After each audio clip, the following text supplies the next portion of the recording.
Hi friends, ഏകദേശം 35% പുരുഷന്മാർ നേരിടുന്ന ഒരു പ്രശ്നമാണ് സമയക്കുറവ്. സമയക്കുറവിൻ്റെ പ്രധാനപ്പെട്ട കാരണമായിട്ട് മാറുന്നത് രണ്ട് കാരണങ്ങളാണ്. ഒന്ന് ശീഘ്രസ്ഖലനം, രണ്ട് ഉദ്ധാരണ ശേഷിയുമായിട്ട് ബന്ധപ്പെട്ട പ്രശ്നങ്ങൾ. അപ്പം ആദ്യമായിട്ട് മനസ്സിലാക്കുക, നമ്മുടെയൊക്കെ ലൈംഗികത എന്ന് പറയുന്നത് ശരീരവുമായിട്ട് മാത്രം ബന്ധപ്പെട്ട ഒരു കാര്യമല്ല. മനസ്സ്, തലച്ചോറിൻ്റെ ചിന്തകൾ, തലച്ചോറിൻ്റെ പ്രവർത്തനങ്ങൾ ഇതൊക്കെയായിട്ട് ബന്ധപ്പെട്ടതാണ്. പലപ്പോഴും ഈ ശീഘ്രസ്ഖലനവുമായിട്ട് ബന്ധപ്പെട്ട പ്രശ്നം പരിഹരിക്കുന്നതിനായിട്ട് ആളുകളൊക്കെ ഡോക്ടേഴ്സിനെ കാണാറുണ്ട്. അപ്പോൾ ചുരുക്കം ചിലപ്പോഴൊക്കെ ഡോക്ടേഴ്സ് മരുന്ന് നൽകാറുമുണ്ട്. ഈ മരുന്ന് കഴിച്ചു കഴിയുമ്പോൾ ആളുകളിൽ സംഭവിക്കുന്നത് എന്താണ് എന്ന് ചോദിച്ചു കഴിഞ്ഞാൽ, ഇവിടെ തലച്ചോറിലെ കാര്യമായ മാറ്റങ്ങളിൽ തലച്ചോറിൻ്റെ പ്രവർത്തനത്തെ തന്നെ സാരമായിട്ട് ബാധിക്കുന്ന തരത്തിലുള്ള കാര്യങ്ങളാണ് സംഭവിക്കുന്നത്. ഇതുമൂലം ചുരുക്കം ചില ആളുകൾക്കൊക്കെ പിന്നീട് ലൈംഗിക ബന്ധത്തിനോട് തന്നെ താല്പര്യം ഉണ്ടാകാറില്ല. എന്നാൽ മറ്റു ചില ആളുകൾക്ക് സ്ഖലനം സംഭവിക്കാറില്ല. അതുകൊണ്ട് തന്നെ ഈ രണ്ട് പ്രശ്നങ്ങളെ പരിഹരിച്ച് സമയം കൂട്ടുവാനായിട്ട് വീട്ടിലിരുന്നു കൊണ്ട് തന്നെ നിങ്ങൾക്ക് ഏവർക്കും ചെയ്യാൻ പറ്റുന്നതും 100% ഫലപ്രാപ്തി ഉള്ളതുമായ 4 കാര്യങ്ങളാണ് നമ്മൾ ഈ വീഡിയോയിൽ പറഞ്ഞു തരുവാനായിട്ട് പോകുന്നത്. അപ്പോൾ എല്ലാവരും കൃത്യമായിട്ട് അത് ശ്രദ്ധിക്കുക. പണ്ട് ഇങ്ങനെ ഒരു വീഡിയോയിൽ നിങ്ങൾക്ക് പറഞ്ഞു തന്നിട്ടുണ്ട് ലിംഗത്തിൽ ചെയ്യേണ്ട ഒരു മസാജ് ടെക്നിക്ക്. അത് ഞാൻ ഒരിക്കൽ കൂടെ ആവർത്തിക്കാം, അത് ശ്രദ്ധിച്ചോളുക. അപ്പോൾ ചാനൽ കാണുന്നവരൊക്കെ വീഡിയോ ലൈക്ക് ചെയ്യാനും ഇത് കൂടുതൽ ആളുകളിലേക്ക് എത്തിക്കുവാനായിട്ടൊക്കെ നിങ്ങളൊന്ന് ശ്രമിക്കണം. ആദ്യമായിട്ട് ഈ മസാജ് ടെക്നിക്ക് എന്ന് പറയുന്നത്, നിങ്ങൾ ടോയ്ലറ്റിലേക്കോ അല്ലെങ്കിൽ നിങ്ങളുടെ ബെഡ്റൂമിലോ സ്വസ്ഥമായിട്ട് ഇരിക്കുക. അത് ഇരുന്നുകൊണ്ടും നിന്നുകൊണ്ടും ചെയ്യാം. നിന്നുകൊണ്ട് ചെയ്യുന്നതാണ് കൂടുതൽ ബെറ്റർ.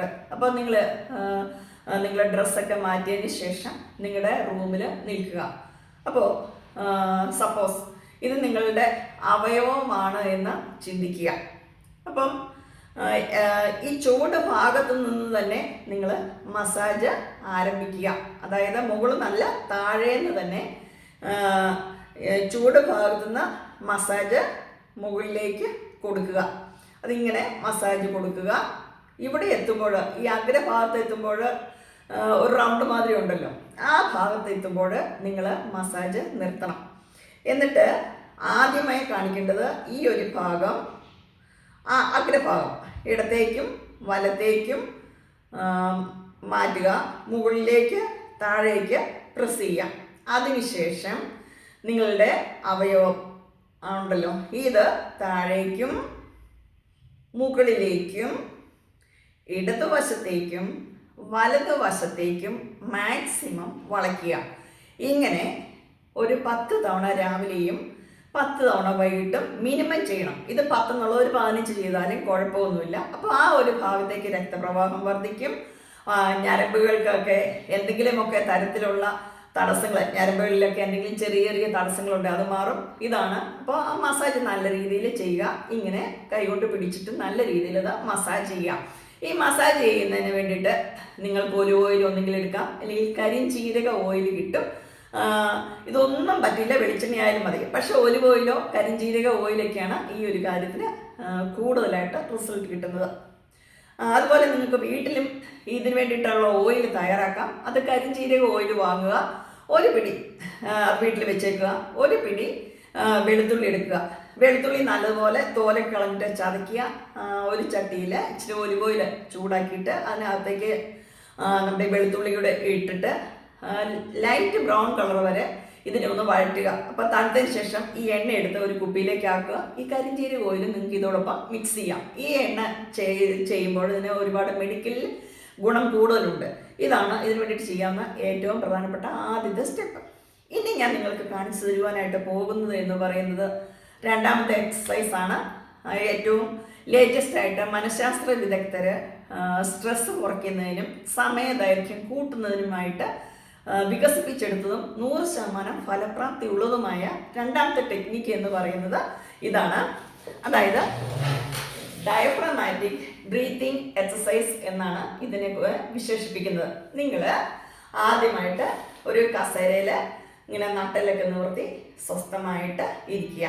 കസേരയിൽ ഇങ്ങനെ സ്വസ്ഥമായി ഇരുന്നതിന് ശേഷം നിങ്ങളുടെ ഒരു കൈ അല്ലെങ്കിൽ ലെഫ്റ്റ് ഹാൻഡ് നിങ്ങളുടെ വയറിൽ വെക്കുക, റൈറ്റ് ഹാൻഡ് ഇങ്ങനെ നെഞ്ചിലേക്ക് വെക്കുക. അതിനുശേഷം അമർത്തിയൊന്നും പിടിക്കുന്നത്, വെറുതെ വെച്ചാൽ മതി. അതിനുശേഷം നിങ്ങൾ കണ്ണുകൾ അടയ്ക്കുക. അങ്ങനെ കണ്ണടച്ചിരുന്നിട്ട് ഇങ്ങനെ മനസ്സിനെ ഏകാഗ്രമാക്കുക. അപ്പോൾ ടെൻഷനൊന്നും ഉണ്ടാകാൻ പാടില്ല. നിങ്ങൾ വേറെ ഒന്നും ചിന്തിക്കണ്ട. കൈ വെച്ചു, കൈ നെഞ്ചിൽ വെച്ചു, കണ്ണുകൾ അടച്ചു. നമ്മൾ ഒരു തവണ ഇങ്ങനെ വെറുതെ ശ്വാസം എടുത്തു, ഒന്നോ രണ്ടോ തവണ ചുമ്മാ അതായത് ശ്വാസം വെറുതെ എടുക്കുന്നു, പതിയെ പുറത്തേക്ക് വിടുന്നു. പക്ഷേ ഈ എക്സസൈസ് ഇങ്ങനെയല്ല ചെയ്യേണ്ടത്. ആദ്യത്തെ നമ്മുടെ മൈൻഡ് ഇത് കൂളാക്കാനാണ് ഈ രണ്ട് കാര്യങ്ങൾ ചെയ്യുന്നത്. അതിനുശേഷം എന്താ നമ്മൾ ചെയ്യുന്നത്? ഇങ്ങനെ എടുക്കുന്നു. ഇനി നിങ്ങൾ ശ്രദ്ധിക്കേണ്ട കാര്യം, ശ്വാസം പതിയെ എടുക്കുക എന്ന് പറഞ്ഞാൽ ശ്വാസം പതിയെ മെല്ലെ ഉള്ളിലേക്ക് എടുക്കുകയും ഒരു ബലൂൺ വീർപ്പിക്കുന്നത് പോലെ നിങ്ങളുടെ വയറിനെ വീർപ്പിക്കുകയും ചെയ്യുക. അതായത് കാണിച്ചു തന്നു ഞാൻ ഒന്നുകൂടെ നിങ്ങൾ ശ്രദ്ധിക്കുക. ചുമ്മാ ഈ വയർ വീർപ്പിക്കരുത്. ഒരു ബലൂണിലേക്ക് കാറ്റടിച്ച് കയറ്റുന്ന പോലെ വളരെ പെട്ടെന്ന് വയറിങ്ങനെ വീർപ്പിക്കുക. അത് ഈ ഒരു ഭാഗം ഇങ്ങനെ വീർത്ത് വരണം. അതാണ് ഉദ്ദേശിക്കുന്നത്. ഓക്കെ, ഇടത് ശ്വാസം എടുക്കുന്നു. നിങ്ങൾ എൻ്റെ വയറിലേക്ക് തന്നെ നോക്കുക.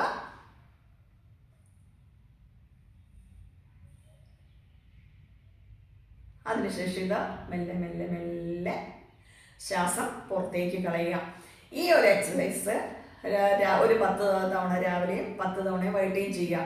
ഇതിൻ്റെ ഏറ്റവും വലിയ മെച്ചം എന്ന് പറയുന്നത് ഇതിന് ബെല്ലി ബ്രീത്തിങ് എക്സസൈസ് എന്ന് പറയും, ഡയഫ്രമാറ്റിക് ബ്രീത്തിങ് എക്സസൈസ് എന്നൊക്കെ പറയും. ഇതിന് ടെൻഷൻ കുറയ്ക്കുന്നതിന്, സ്ട്രെസ് കുറയ്ക്കുന്നതിന്, ഡിപ്രഷൻ കുറയ്ക്കുന്നതിനൊക്കെ കഴിവുണ്ട്. അതുകൊണ്ട് തന്നെ നമ്മുടെ ഈ ഭാഗത്തുള്ള ഡയഫ്രം ഇതുമായിട്ട് ബന്ധപ്പെട്ട മസിൽസിനെ ശക്തിപ്പെടുത്തുകയും സമയദൈർഘ്യം കൂട്ടുന്നതിന് സഹായിക്കുകയും ചെയ്യും. ഇനി മൂന്നാമത്തെ വിദ്യ, നിങ്ങൾ ഒരുപാട് ആളുകൾക്ക് അറിയാവുന്ന കാര്യമാണ്. ഇത് ചെയ്യാത്തവർക്കൊന്ന് ചെയ്യണം റെഗുലറായിട്ട്. അതെങ്ങനെയാണ്? ഇതുപോലെ തന്നെ കസേരയിൽ ഇരിക്കുക, വളരെ കൂളായിട്ട് മതി കേട്ടോ. കസേരയിലിരുന്ന് വീണ്ടും അതായത് നമ്മുടെ പെൽവിക്ക്, നാഭിത്തടം അല്ലെങ്കിൽ അടിവയറ്, ഈ ഒരു ഭാഗത്തേക്കുള്ള മസിൽസിനെ സ്ട്രെങ്തൻ ചെയ്യാൻ വേണ്ടി ചെയ്യുന്ന ഒരു കാര്യമാണ്. അതെന്താ ചെയ്യുന്നത്? കസേരയിലിരിക്കുന്നു, മൂത്രം ഒഴിക്കാൻ മുട്ടുക, മൂത്രം ഒഴിക്കണം എന്ന് നിങ്ങൾ സ്വയം അങ്ങ് ചിന്തിക്കുക. അപ്പോൾ എന്താണ്? മൂത്രം ഒഴിക്കാനുള്ള ഒരു ഫീല് നമ്മുടെ ശരീരത്തെ കൊണ്ടുവരിക എന്നുള്ളത് വളരെ പ്രധാനപ്പെട്ട കാര്യമാണ്. അപ്പോൾ ഇങ്ങനെ ഇരിക്കുന്നു, മൂത്രം ഒഴിക്കാൻ മുട്ടുന്നു, ഇപ്പം മൂത്രം പുറത്തേക്ക് പോകുന്നൊരു തോന്നൽ നിങ്ങൾ ഉണ്ടാക്കുക. ആ സമയത്ത് എന്ത് ചെയ്യണം? വളരെ പെട്ടെന്ന് യൂറിൻ പുറത്തേക്ക് വന്ന് ഇങ്ങനെ ഇറുക്കി നിങ്ങളുടെ പിടിക്കുക. അതായത് യൂറിൻ ഒരു തുള്ളി പോലും പുറത്തേക്ക് പോകരുത്. നിങ്ങളുടെ സങ്കല്പത്തിൽ യൂറിൻ പാസ് ചെയ്യാൻ വേണ്ടിയിട്ട് നിങ്ങളുടെ ശരീരത്തെ തയ്യാറാക്കുന്നു. മൂത്രം പുറത്തേക്ക് വരുന്നു എന്ന തോന്നലുണ്ടാകുന്ന സമയത്തേക്ക് യൂറിൻ പുറത്തേക്ക് കളയാതെ നിങ്ങൾ പിടിച്ചു നിർത്തുന്നു. ഈ ഒരു എക്സസൈസും രാവിലെ 10 തവണ വൈകിട്ട് 10 തവണ നിങ്ങൾ ചെയ്യുക. നിങ്ങളുടെ സമയദൈർഘ്യത്തിൻ്റെ ഏറ്റവും വലിയ പ്രശ്നങ്ങൾ പരിഹരിക്കപ്പെടും. ഇനി അടുത്തതായിട്ട് ഞാൻ പറഞ്ഞ ഏറ്റവും വലിയൊരു കാര്യമാണ്, സാധാരണ ഇതിൽ പുരുഷന്മാർ നേരിടുന്ന ഒരു പ്രശ്നമാണ് ഈ സ്വയംഭോഗം. ഈ സ്വയംഭോഗത്തിലെ തെറ്റായ ഒരു ശൈലി എന്ന് പറയുന്നത് ഇത് മോശപ്പെട്ട കാര്യമാണ്, ആരും കാണാതെ ചെയ്യേണ്ട കാര്യമാണ്, ഇങ്ങനെയൊക്കെയുള്ളൊരു ധാരണ നമ്മുടെ മനസ്സിൽ പലപ്പോഴായിട്ടും വന്നിട്ടുണ്ട്. അതുകൊണ്ട് തന്നെ സ്വയംഭോഗം ചെയ്തു കഴിയുമ്പോൾ പലർക്കും അതായത് ഒരു രതിമൂർച്ചയൊക്കെ ലഭിക്കും. പക്ഷേ ഒരു കുറ്റബോധവും നിങ്ങളുടെ ഒരുപാട് ആളുകളുടെ മനസ്സിൽ ഉണ്ടാകുന്ന കാര്യമാണ്. മാത്രമല്ല പലരുടെ ഒരു പ്രശ്നം ഇത് വളരെ പെട്ടെന്ന് അങ്ങ് ചെയ്യുക, റിലാക്സ് ചെയ്യുക എന്നൊരു ചിന്തയിലേക്കാണ് പലരുടെ സ്വഭാവം. അത് തന്നെ. പക്ഷേ ഇത് വിവാഹത്തിൽ എത്തിക്കഴിയുമ്പോഴുള്ള പ്രശ്നം, നിങ്ങൾക്കിതൊരു സ്വഭാവം വളരെ പെട്ടെന്ന് കാര്യങ്ങൾ അവസാനിപ്പിക്കാനുള്ള ഒരു ടെൻഡൻസി ഇങ്ങനെ കുറേ കാലം കൊണ്ട് നിങ്ങൾ ആർജിച്ചെടുത്തുകൊണ്ട് തന്നെ പങ്കാളിയായിട്ട് ബന്ധപ്പെടുമ്പോഴും വളരെ പെട്ടെന്ന് കാര്യങ്ങൾ കഴിയാനുള്ള ആ ഒരു പ്രവണത നിങ്ങളിൽ കൃത്യമായിട്ടുണ്ടായിരിക്കും. അപ്പോൾ ആ ഒരു പ്രശ്നം മാറ്റുവാനായിട്ട് ശ്രമിക്കുക.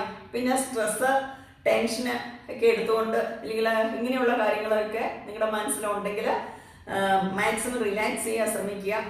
അടുത്തൊരു കാര്യം എന്ന് പറയുന്നത്, ഇപ്പോൾ ഏതെങ്കിലും ഒരു തവണ നിങ്ങളെ ബന്ധപ്പെടുമ്പോൾ വളരെ പെട്ടെന്ന് കാര്യങ്ങളൊക്കെ സംഭവിച്ചു പോയാൽ എന്തായിരിക്കുന്നത്? കഴിഞ്ഞ പ്രാവശ്യം ഇങ്ങനെ ഇത്തവണ എങ്ങാനും ഇങ്ങനെ സംഭവിക്കുമോ എന്ന് ഓർത്തൊരു ടെൻഷൻ കൊണ്ടും ചിന്ത കൊണ്ടും നിങ്ങൾ പങ്കാളിയായിട്ട് ബന്ധം പുലർത്തിയാൽ തീർച്ചയായിട്ടും അത് സംഭവിക്കും. അത് മാനസികമായ ഒരു കാര്യമാണ്. അപ്പോൾ നിങ്ങൾ ഇത്തരം മാനസികമായ കാര്യങ്ങൾ കൃത്യമായിട്ട് മനസ്സിലാക്കുക. സമയക്കുറവെന്ന് പറഞ്ഞു കഴിഞ്ഞാൽ എന്താണ്? മനസ്സിനൊരു തൃപ്തി കൈവരുന്നതിന് മുന്നേ അല്ലെങ്കിൽ ഏകദേശം 1 മിനിറ്റ് ആകുന്നതിന് മുന്നേ പുരുഷന്മാർക്ക് എല്ലാ കാര്യങ്ങളും കൈവിട്ട് പോകുന്ന ഒരവസ്ഥ തന്നെയാണ് കൃത്യമായിട്ട് പറയുന്നത്. അപ്പോൾ ഈ ഒരു പ്രശ്നം പരിഹരിക്കാൻ നിങ്ങൾ മാനസികമായിട്ടും ശാരീരികമായിട്ടും തയ്യാറാകേണ്ടതുണ്ട്. ഈ ഒരു കാര്യങ്ങൾ ഇപ്പം ഞാൻ കാണിച്ചു തന്ന കാര്യങ്ങൾ 4 കാര്യങ്ങൾ നിങ്ങൾ ശ്രദ്ധിച്ചാൽ മതി. പ്രത്യേകിച്ച് 3 എക്സസൈസ് കൃത്യമായിട്ട് പാലിച്ചു കഴിഞ്ഞാൽ 100% നിങ്ങൾക്ക് ഈ പ്രശ്നം പരിഹരിക്കാൻ കഴിയുന്നതാണ്. അപ്പോൾ വീഡിയോ എല്ലാവർക്കും ഒരുപാട് യൂസ്ഫുൾ ആണെന്ന് ഞാൻ വിചാരിക്കുന്നു. പുതിയ വിഷയവുമായിട്ട് നമുക്ക് വീണ്ടും കാണാം. എല്ലാവരും ചാനൽ സബ്സ്ക്രൈബ് ചെയ്യാനും വീഡിയോസ് നിങ്ങളുടെ ഫ്രണ്ട്സിലേക്ക് കൂടുതൽ എത്തിക്കാനും ഒന്ന് ശ്രമിക്കണം.